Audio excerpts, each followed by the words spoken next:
This eclipse tomorrow is going to be happening almost exactly opposite Saturn in Pisces. Because the eclipse is going to be happening at 29 degrees of Virgo, okay? And Saturn is at 28 degrees of Pisces, retrograde. I just really want that chapter to be done. The whole Saturn and Pisces chapter. I hadn't been thinking about it. It's like the last 3 years, you know? We've been definitely feeling it being in Aries, but now we're revisiting some of those feelings of having Saturn and Pisces, right? The longing, the distance, the coldness, the hard lines when it comes to our faith. Now, it'll be different for everyone depending on where in your chart Pisces falls or Virgo falls. I think that it's going to blast out any restrictions that we have. It's also going to show us where the mess is. Where is there a mess that needs order? That's Pisces. We tried so hard to clean it up with having Saturn and Pisces, you know? But Neptune it wouldn't work with having Neptune there. Now with the eclipse in Virgo, with us implementing these new ways of thinking, these new organizational skills, these new ways to be efficient with our life, new ways to keep order of the mess. Pisces is usually where we have the most mess in our life, you know? So go check out what whole sign house is ruled by Pisces to get a little more information about your mess. But we might be figuring out a way to clean it up. Is it a mess in your health, your body, your mind? 9th house, your spirit? 10th house, your career? 11th house, your friendships? Where do you have Pisces? Whole sign houses. Let's get an animal medicine card for today. Like, the storm last night here really got to me. I'm like, some people are going through some major tower moments. Major. Let them fall, guys. That's the thing. That's what I've said before. Eclipses used to mean chaos, right? So let chaos reign for a bit. Then we can then let the old things that are sticking in your life, that are really holding on, let them be unearthed. Let them be loosened and taken away. Okay? That's what the eclipses do. It does create chaos.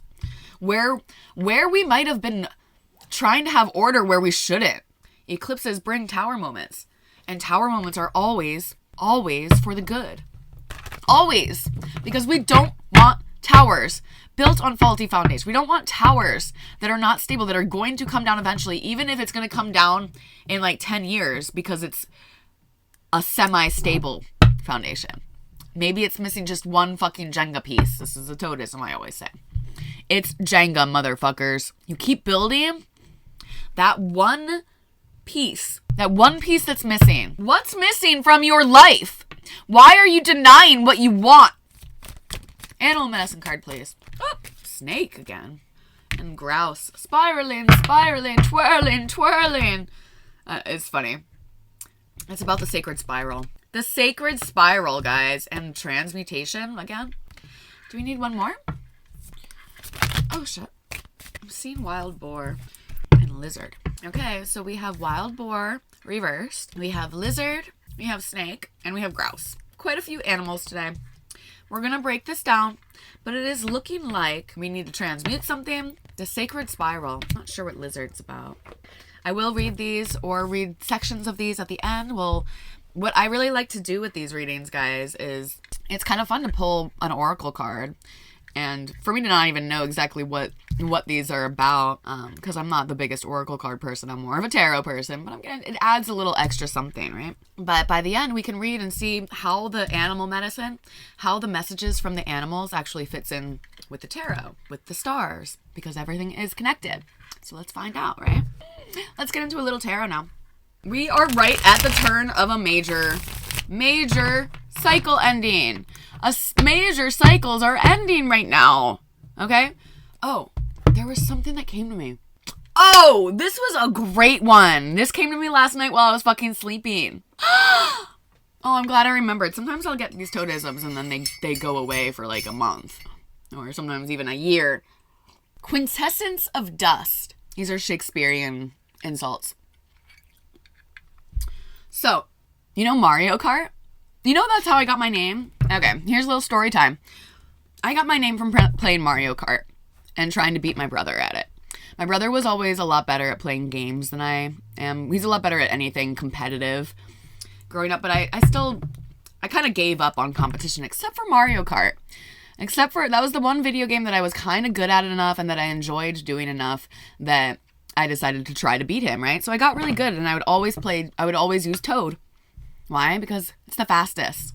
We're spinning around the sacred spiral.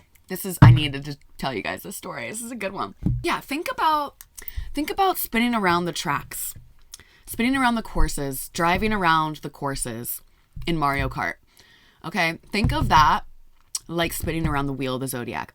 It's like every time we go around, we're going through a major cycle, right? We could do one, could be a moon cycle, one could be a solar cycle, which is about a year. One could be a Saturn cycle, which is about 27 years, right? A Jupiter cycle is 12 years. Each planet has a different timeline in which it spins around, right? Now, Toad is very mercurial, which is interesting because I'm a very mercurial person. It's the ruler of my ascendant. I'd say if I had a chart ruler, it would probably be Mercury. Okay, Mercury is the go-between. It does represent travel. It represents moving quickly. It doesn't take very long to go around the zodiac, right? This is a toadism I always said. We're constantly cycling through the major arcana, constantly spinning through the zodiac. Now, the way that I read the tarot is supposed to be read more like astrology, okay? It's not like you can just jump Mercury from one side of the chart to the other, right? So we can't just jump from the magician to the hermit without going through the steps in between. But anyway, this is the sacred spiral, that grouse card, the sacred spiral. We're spinning through, and each time we go around the wheel, we go through tower moments, we go through whatever, we add to our collection of to our foundation of understanding. This is the foundation in which we build upon whenever we make a decision at the level of the lovers. Okay. Now, every time that we make a decision, every time that the path splits, this is where the Toad code comes in. This is a good Toad code reading today, guys.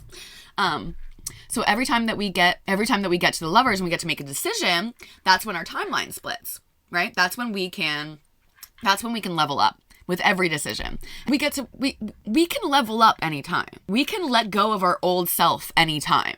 We can break out of our programming, out of our wheel, out of our code, our birth chart, anytime, if we're powerful enough of the mind, okay? But most of us are not, because the physical is very real. There is a code to this game. There is a code to this game of life. And just like when you're playing a video game, you can't usually jump from the first level all the way to the final level, right? Usually you can't. But there are some exceptions, right? Now, I'm not much of a video game player. I need to ask my son about this, but this is what came to me. Sometimes we do get to jump through, and that's like when there's a really important transit. When there is a really important transit coming up, a really powerful transit, a really powerful alignment in the sky, like an eclipse, right? We could be having an eclipse, a full moon conjunct to this, a conjunct to that, or opposite this. If there's an alignment happening, that makes the energy right for us to. It's basically supportive energy that helps us break through. Because every moment we have a chance. Every moment we have an alignment with the self where we get to make a choice and do something differently. We get to make a choice and possibly break our cycles, right? When there's an alignment, it's like when we're playing Mario Kart. And do you remember? I'm specifically thinking about Koopa Troopa Island. So if you guys know Koopa Troopa Island, this is Mario Kart 64, by the way. There's the point where you can go up over the ramp and then go through the shortcut. Remember that one shortcut that goes all the way through the mountain, and then you go and then you come out all the way the other side, and it's really hard to get because it's like a small little hole, and you got to go on this really kind of narrow ramp and then you got to hit the hole just right. When there's a particularly strong and powerful alignment happening, it's like when we're spinning around the wheel, spinning around the Mario Kart course, and we hit the fucking shortcut. Are you guys ready? Now, the whole time, you got to have your eye on the star. We want to be getting the star, right? Because what happens when you have the star? It makes you invincible. Who's the star keeper, guys? Everything happens for a reason. I did not know why I was going to be called Toad. There was one specific day, if you guys don't know the story, that I beat everyone. I beat all of my brother's friends at Mario Kart. I didn't beat my brother, but I did beat all of his friends, and of course I was Toad, so they started calling me Toad. It stuck. There are many, many reasons why I'm called Toad. It was written. Toad's the star keeper. So yeah, Are we hitting the shortcuts? Let's utilize this energy. Let's hit the shortcut. It's powerful eclipse, guys. This is a powerful, powerful eclipse. So let's use it. Let's break through. Break on through to the other side, right? It's adding, just like, you can plant seeds anytime. You can plant a seed literally in the ground anytime, and chances are it's going to take root. But we've known for thousands of years, that if you plant a seed at a new moon, an actual seed at the new moon, tomorrow, the eclipse, it's a solar eclipse, it's a new moon solar eclipse, that they take root easier and they grow easier. Because those are the natural rhythms of the universe. It's the natural rhythms with the moon. We get pulled by the moon more than anything else in the sun. So let's plant our seeds, any seeds. Let's plant our figurative seeds about what we want this new cycle to look like. Let us let go of the old ways. Let us fully step into our new timeline. Say your prayers. Say your fucking prayers, guys. It is intense. We are being pulled down. We are being pulled down when we need to be clawing our way up to the top and out of our old ways right now. I'm serious. Okay? Now, you can hit that one point. Let's cut this deck. 4 of Wands. Reversed. 6 of Cups. Reversed. Sad Squirrel reversed. That's not a tarot card. 10 of Pentacles reversed. All right, they're all reversed. The Lovers on the bottom. What did I just say about the Lovers, guys? This is the moment. This is the critical moment. This is the critical moment. What you choose at the level of the Lovers, at the parting of the ways, is what you start to build. And what you build is either something that's going to be built to last, or it's going to come down at the level of the Tower.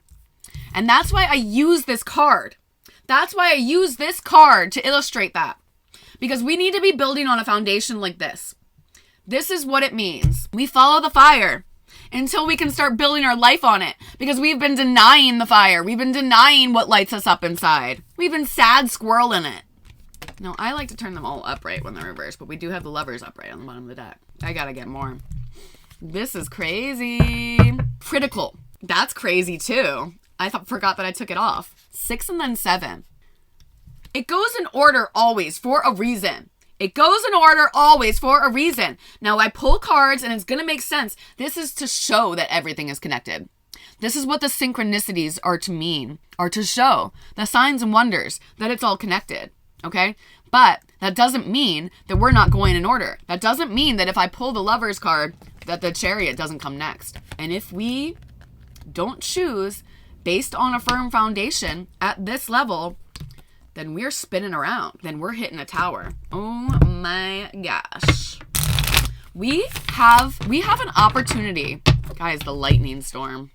We have an opportunity right now to slip through the cracks. Slip through the cracks. Slip through the shortcut. Right there, we can do it. I'm giving you the cheat book. When you make a decision at the level of the Lovers, ask yourself this. Does this person, job, place, thing, whatever, does it have the tools to provide me with my needs? Does it have the respect for my boundaries? Can they handle my shit? Can I handle theirs? Okay? Does this work for me? Are all of the pillars there? Okay? Is there fire? Now, the reason why this is a totemism. The Lovers is not a card of love. It's a card of choice only. When the choice is about love, then the card is about love. All right? But the reason why they call it the Lovers is because who we decide to love, who we decide to spend our time with and put ourselves around, who we choose to be with, is the most important choice that we make. It also makes a really good example. So I will use this example. Plus, this looks kind of like love to me. Doesn't have to be, though. Is there fire? Do they turn you on? Are you excited to see them? Is there passion? Is there creativity? Okay? Is there cups? Is there water? Is there compassion and understanding and love and empathy? Is there spiritual connection and spiritual understanding? Does the thing fill you up spiritually and emotionally? Okay? Swords. Does it interest you? Do they interest you? Are they on your level intellectually? Does the job keep you sharp? Right? Does it pique your interest? Is there communication? Is there clarity? Is there truthfulness? Is there truthfulness? Truthfulness, truthfulness, clarity, clarity, clarity. And then that leads to the pentacles. Is there trust? Is there commitment? Is there dedication? Is there loyalty? Can the job actually put food on the table? Can this person take care of themselves? Can we function on the physical level? All right? This is the Toad Code. These are the things that you need to ask before you start building. Because, like I said earlier, if it's missing even one pillar, if it's missing even half of a pillar, if it's missing even just one Jenga piece, if it's missing just one, it's coming down. It will be a tower. It needs to have all of them. It needs to have all of the elements. Pentacles, cups, wands, and swords. The other part. And the other part to the lovers. I'm just giving you guys the Toad Code today because this is important. So if you're actually going to pay attention to this, if you're actually going to watch this whole video, all right, then you're getting it. Then you're going to get the information. Then you're going to get the information that you need. This is giving you the power, okay? And this is what makes my readings differently because you're going to ask, which direction should I go? What choice should I make? Well, if I tell you what choice to make, then I limit you. Then I keep you stuck. Then I keep you in your lower timeline. In order to get to the next level, it means you have to take a leap of faith. It means you have to trust. You have to have faith, okay? So I'm giving you the tools that you need in order to make a good decision, in order to make the right decision so you don't end up with another fucking tower moment, bitches. Do you understand? 10 of Cups. The other part. Oh, that's why I got this deck out. Let me remind you. Maybe it'll flip out. No, but I got the 2 of Cups. I'm keeping that. We got the 2 of Cups. Look at it. So cute. Like, even back in the 1751, the guy who made the Marseille Tarot was like, I love the 2 of Cups. It's so cute. Anyway, here it is. I just cut to it. The lovers. For hundreds, maybe thousands of years before the Rider-Waite-Smith deck of 1909, 1908, there were 3 people, 1 man and 2 women, the Temptress and the Queen of Heavens. So know your tendencies. That's where justice comes in. Know thyself. Know thy cycles. Know thy patterns. Know thy habits. You know? Because when you make a decision based on fear, you're taking the tempting path. And it will end in a tower moment. You're going to end up at the devil, and then in order to get out of the devil, you're going to have a tower moment. You know? When we settle for less than the 4 pillars, when we settle for less than what we really, really want, we're taking the tempting path. We're choosing to tell the universe that we don't believe that we're the magician. We're telling the universe that we don't believe that we're the fool, that we don't believe that we're playing a game, that we don't believe that we have the power, that we don't believe that this is an illusion, that we believe that we're stuck. And that's not the way to break out. We are all the magicians. We are all the fools. The fool's journey, guys. We're playing a game. This is your moment to slip through the cracks. This is your moment to jump timelines. This is your moment to get through the shortcut, okay? It is going to require you letting go of something or you releasing your grip on something, usually, you know? It's the devil that's pulling us down, and the devil keeps us stuck with our dependencies, our addictions, our old ways, you know?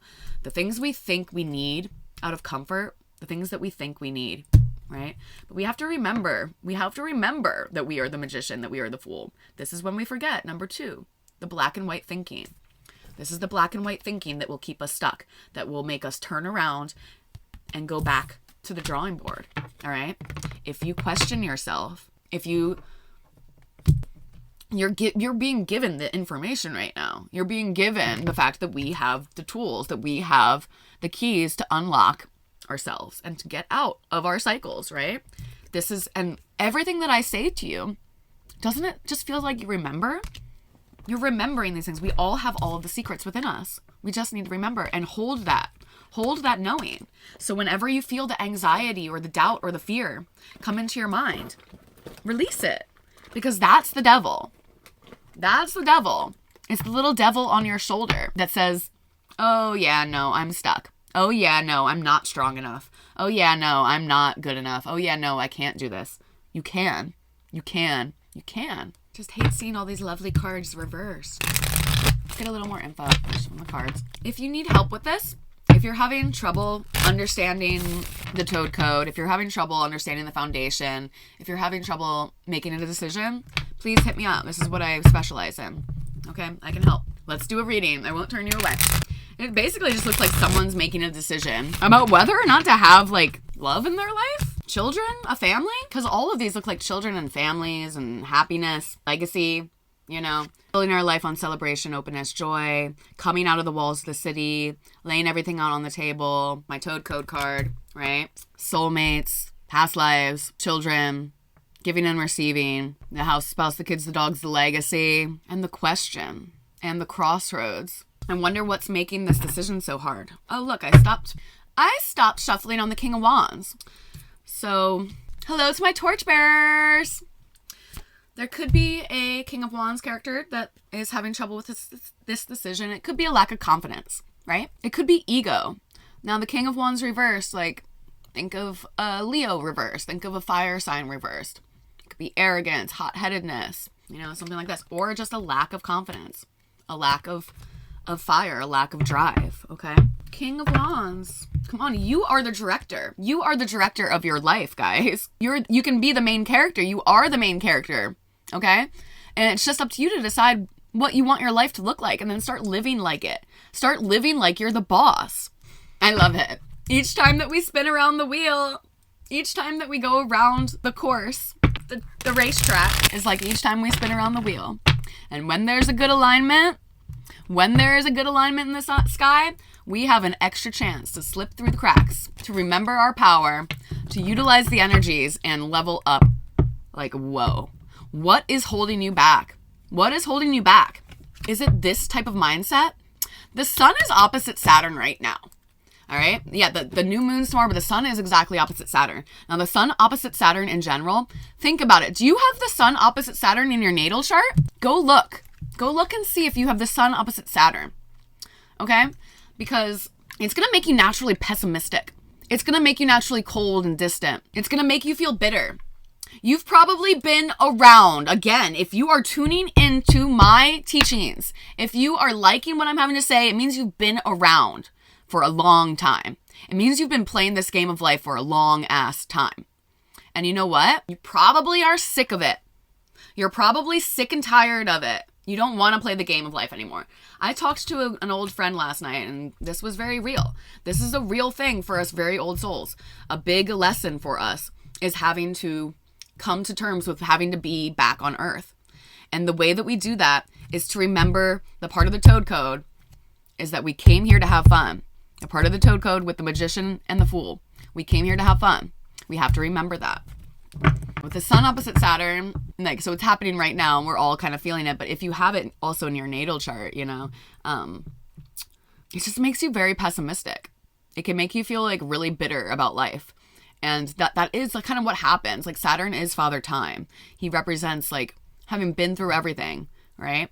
Now, but he does have to come back in from the furthest reaches. That's the Hermit, right? And then he's finally comes down off the mountain. And that's when we return to the self. We return to center. We go as far out. Saturn was the farthest one that could be seen with the naked eye, represented the farthest from the sun. Okay? So having the sun and the thing that naturally opposes the sun, which is Saturn. So if the sun is warmth and light and creativity and hope, right? Then Saturn is coldness and death and decay and boundaries and stuff like that. But so there's someone who just feels like they can never have these things. They're not allowing themselves to want joy and love and stability and growth, right? This is huge. This is huge. Okay? You have to allow yourselves to want it. You have to allow yourselves to want the joy. Okay? The star, the moon, and then the sun. Yeah, 4 of Cups. Look at him. Look at this fucking weed leaf. Actually, I think it's a maple leaf, but whatever. These are oak leaves. Anyway, he's like, no, I don't want your cups. No, I don't want... Aw, there's the Empress. No, not even from an Empress. You know what I mean? This is apathy. It can be about apathy and like aloofness, right? It doesn't matter what you got in your chart. Okay? Yeah, you might have a cold ass Saturn, but Saturn can also be power. Use it for responsibility. Use it for steadfastness. Use it. Use it. Transmute that shit. So if you have a hard placement in your chart, it can turn into power. If you understand it, you utilize it, you transform it, you transmute it, you alchemize it. Okay? We can all do that. Anything in your chart. So if you have Sun opposite Saturn, if you have, if you've got some negative stuff in your 12th house, if whatever it is, if you have a difficult placement, you can break out of it. It all is just the power of our minds. It's the power of us. We hold the keys. We need to decide it. Decide it now. The Lovers, you know what you want. If it has all the pillars, and you know it does, if something has all the pillars, then it's okay to build. You just gotta keep checking the foundation. It's that easy. It's that simple. So I think that Snake came out again to remind us to transmute this darkness. Coming out again to remind us of transmutation, to remind us that anything on our wheel that is difficult, anything that we think is something difficult to deal with, that can be turned into power, that we can transmute that. And that snake people, again, they've had to go through multiple snake bites. It's like you've had to go through so much darkness, but it can be transmuted. Remember that this is kind of like the Two of Cups, right? Because they mentioned the caduceus in it. It's got the Kundalini energy about it. It's got alchemizing, bringing something that is earthly and bringing it up and making it spiritual. Okay. I had grouse, which is that sacred spiral. Okay. And I really think that this has to do with the turning of the wheel, with spiraling up. Every time that we go around the racetrack, every time that we go around the course, we gain a little bit of knowledge. We get more tools. Remember, like every time that you get a weapon, when you hit the, spiral upwards. Yeah, I like that this one. When we first got this one, it reminded me of how I dance and spin. I'm a spinner. Dance really helps us to transmute. Okay, so again with the transmutation card, with the snake medicine, a really helpful way to transmute pain. If you're really going through like some heavy emotions right now, then dance. I suggest dancing for at least 7 minutes a day. Okay, dance that shit out, cry that shit out. It will help. Okay, so that's the sacred spiral. That's why that was coming up. Then we have wild boar reversed and lizard. Okay, with lizard, I've never pulled lizard before. It's number 36, and it says dreaming. The dreamer. Ooh, this is interesting. Lizard is the medicine of the dreamers. Whether dreamers smoke you or dream you, dreamers can always help you see the shadow. This shadow can be your fears, your hopes, or the very thing you are resisting. But it is always following you around like an obedient dog. If lizard dreamed a space in your cards today, it may be time to look and see what is following along behind you. Is it your fears? Your future trying to catch up to you? Or is it the part of you that wants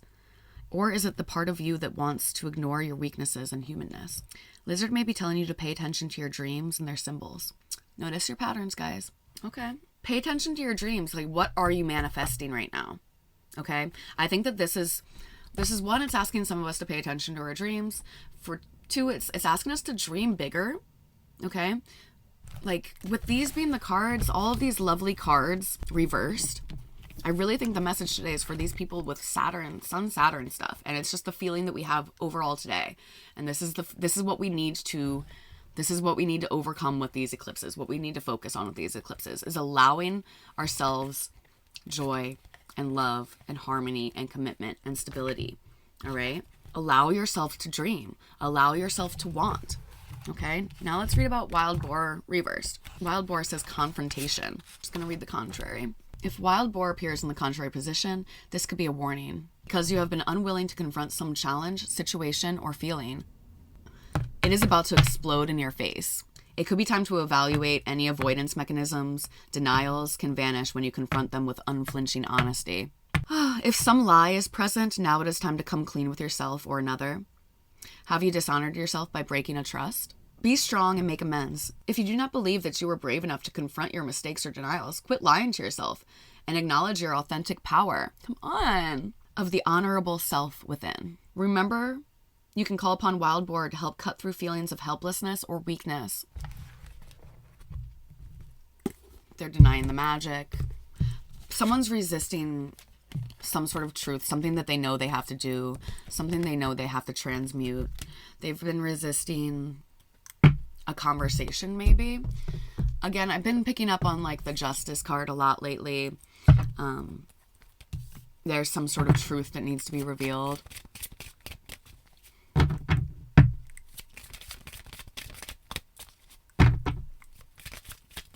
Someone needs to confront something and come clean about something with the Wild Boar.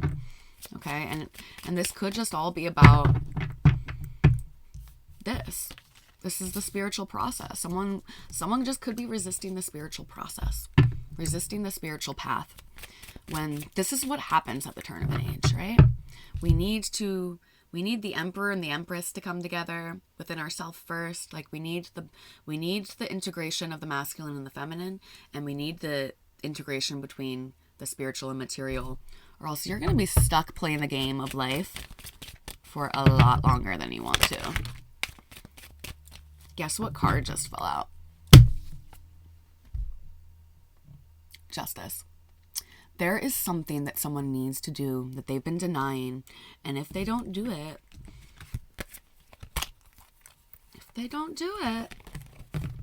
karma's gonna get them. You can't avoid karma in the air age. You'll eat yourself alive, okay? This weight needs to be dropped. It needs to be dropped, okay?